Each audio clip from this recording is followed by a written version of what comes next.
आणि आता बातमी रायगडमधून आहे। रायगडच्या पालकमंत्री पदावरून महाडमध्ये निदर्शनं करण्यात आली आहेत। भरत गोगावले यांना डावलल्यामुळे शिवसैनिक संतापलेत। रात्री उशिरा या शिवसैनिकांनी मुंबई गोवा महामार्ग रोखून धरला होता। टायर जाळून या शिवसैनिकांकडून निदर्शनं करण्यात आली आहेत।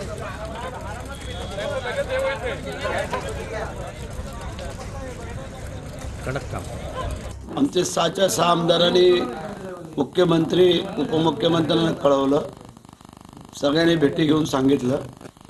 त्यानंतर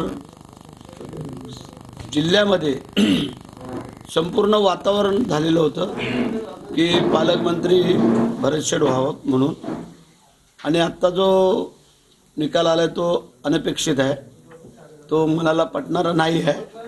परंतु ठीक आहे, आता जे काय आमचे नेते एकनाथ शिंदे साहेब जो निर्णय घेतील, जो असेल तो आम्हाला मान्य करावा लागेल।